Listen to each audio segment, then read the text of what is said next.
Well, it's called the Bank of Mom and Dad. Is that you? Yeah, could be. Yeah. Lots of millennials still depend on the parents for money, but they also say their parents are bad financial role models. I doubt if they say that at the time they got their handout, getting a few bucks. American millennials and Gen Z are finding it's pretty tough to break away from the bank of mom and dad. More than half of the millennials and Gen Z are still financially dependent on their parents. Now, that's according to a survey from a credit bureau, Experian, that was released, I think, on Monday. Slightly less than half of millennials surveyed said they are somewhat or very financially dependent on their parents. About 60% of those in Gen Z said they depend financially on mom and dad. With me is Omar Khan, a chartered financial analyst, CFA, and the managing partner of Boardwalk Wealth. And, you know, he's got a real passion about teaching people how to build wealth, and I would assume that's outside of the bank of mom and dad. Mr. Khan, how you doing? I'm doing good. Thank you for the great intro. You know, as I look at this, how much of this is because of the financial and economic landscape we're living in with high inflation and so on, and how much of it is people just aren't teaching young people about business and about wealth and how to manage money? Look, so I can give you an honest answer and a straight answer, or I can give you a PC answer. Which one would you prefer? No, I'd like the straight scoop. Okay, so I can tell you this. I am an immigrant to this country, and if you can't make it in America, you are in for a world of hurt in every other country on the planet. Yep. Okay, so part of this, yes, is, there's rising cost of living, college education's going up, healthcare is going up, the dollar value is falling off like a rock off a cliff, and we get all of that. But the fact of the matter is that oftentimes, or more often than not, we don't control the hand that we are dealt with, but what we can control is how we react to the situation that we have on hand. So, yes, most parents are god-awful role models, financially speaking. But if you just sit on your butt and you complain all the time about how sorry and poor your life is, well, things aren't really going to improve. So oftentimes, you just got to get up and do things, right? So that's the short and clean answer. The PC answer is, look, millennials have a really tough time. Everybody should feel really bad about them. I am one of those millennials. I would like to get the benefit of the doubt. But the fact of the matter is, look, this country offers a wealth of opportunities. We're living in a day and age where, for instance, you don't need to go to, say, a Harvard University or a Yale or a Stanford.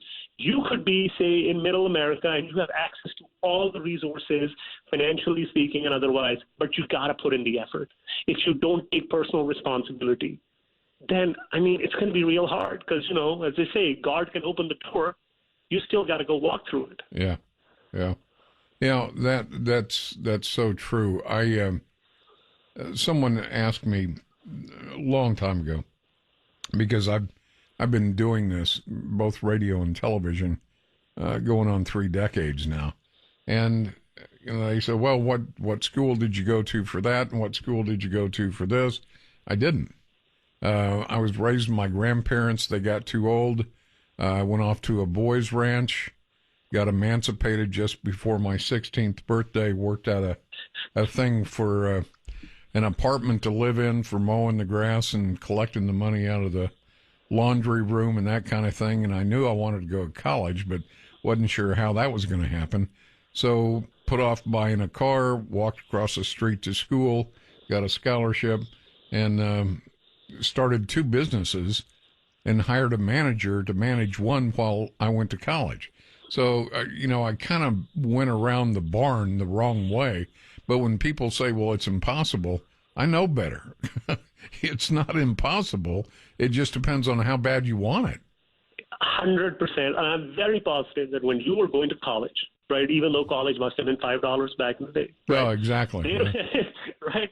There were still kids going to college who were maybe from more fortunate economic backgrounds than yours, right?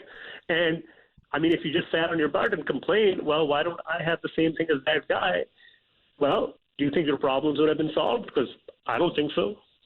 Now, I've thought about that, and I'd go to class and I'd come out, and while changing class, I'd call the business, check with my manager, see if there were any problems, and then back to the next class. I do remember thinking, because people were protesting the Vietnam War, everybody was protesting something. Well, I was too damn busy to protest anything. Yeah, because you had a job. Exactly. So I know they were giving Native Americans, they were getting books and stipends and different things like that. And I do remember thinking at one point, man, that would really help out. But then I wouldn't be able to employ. I think I employed 9 or 10 people then. So it would be a wash and somebody'd be out of a job. That's why when I look at this, I don't look at it with an agenda or a narrative. I just say, don't tell me anything is impossible, because I know nothing is impossible. You are the deciding factor on whether it's possible or not. Look, my point is, first of all, I 100% agree with you. My other point is, likes and dislikes have no bearing on reality. If something is there, it is there. Now, you can complain about it, or you can do something about it, but it's not going to change. The only thing that can change is your response and your reaction to a situation. And look, sitting on your butt and complaining is great. I love to bitch all the time, right? I don't know if I can say that word, but it doesn't solve any of my problems. I have to get up every single day and, like other hardworking people, I've got to go solve my problems. And the biggest thing that I find in this over here when I talk to people is people say all of this stuff, and I'm like, man, do you have any idea that if you were anywhere outside of the U.S., man, it would suck so much. Well, you would be in for a world of hurt. Basically, this is life with cheat codes. I mean, what more do you want, man? They don't realize that. We personally, I think we're very short-sighted as a culture. After going to law school and becoming an oil and gas attorney, and doing a lot of work in the Middle East, you'd sit in a boardroom for sometimes 6 months trying to do a deal. And, the Western frame of mind is, I need the biggest piece of pie for my client. Their piece of pie is the loudest, most arrogant, most obnoxious person gets a respect. So it's almost diametrically opposed to what we think business is. But if you haven't traveled outside your zip code, chances are you don't know how good you've got it. Yeah, 100%. And so this is why I talk to people. I say, look, I understand life sometimes deals us suboptimal outcomes, but we have to react in a manner that helps our tomorrow be better than our yesterday. Precisely. And as long as you're looking forward, and as long as you're working hard, you shouldn't have the time to complain for a prolonged period of time. Because how are you complaining when you're broke? How do you have the time, man? Yep. I couldn't agree more. Omar Khan is my guest. I got to step aside for a few minutes. When we come back, I'm only going to have a few minutes, but Mr. Khan, if you could, speak to the Gen Z, the millennials, and probably just as important, if not more important, speak to the parents about being good financial role models. Talking with Omar Khan, Chartered Financial Analyst, CFA, and the managing partner at Boardwalk Wealth. Pretty passionate about teaching people how to build wealth. And we've got just a couple of minutes left, Mr. Khan. Maybe a word to Gen Z, to the millennials, and maybe more importantly, to the parents about being financial role models. But the first question I've got, what's the first step in creating wealth? The first step in creating wealth is having the right mindset, realizing that your past is not indicative of your future. So as long as you shed all these negative things about, hey, I can't do this, I won't do this, that's the first step. Yeah, amen to that. I've lived that one. I concur. If you were sitting down with Gen Z and millennials in a room, what would you say to wean them off the bank of mom and dad? Well, what I would tell them, number one, is you have all the information that you need available at your fingertips. The one thing that you need is to understand that eventually you have to do this yourself. Nobody's going to come bail you out. And most importantly, your parents will probably not be able to bail you out because they're flat out broke. So if you want to be like them, as an example, you've got a living proof in front of you. If you want to be like them, keep going down this path of wallowing in self-pity. Or if you want your tomorrow to improve and become better, you have to take a little bit of personal responsibility, devise a plan, and then go to the world at your fingertips.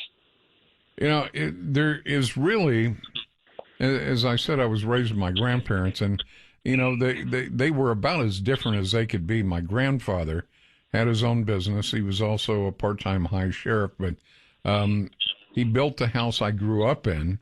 I think he only went to the fourth grade, maybe. My grandmother was one of the first women to go to college in the late 20s.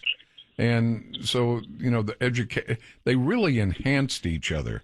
And when he passed, I remember him telling me, you know, buy property, buy ground, the house where I grew up is now where 4 15-story dormitories are for a major university. He died a multi-millionaire, but, you know, you look at that and you say, well, how did he do it? He got up every day. He worked until the sun went down.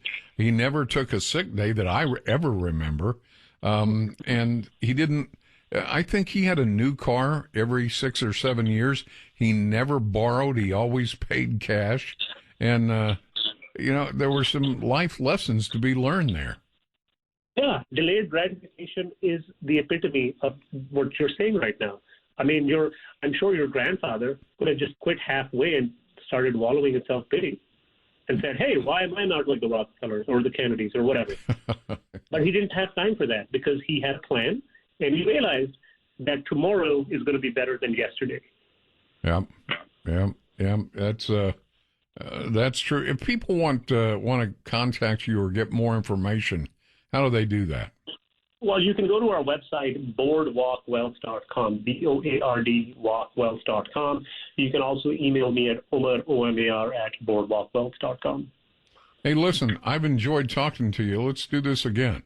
Yes, sir. Thank you so much for your time. All right. Omar Khan with Boardwalk Wealth.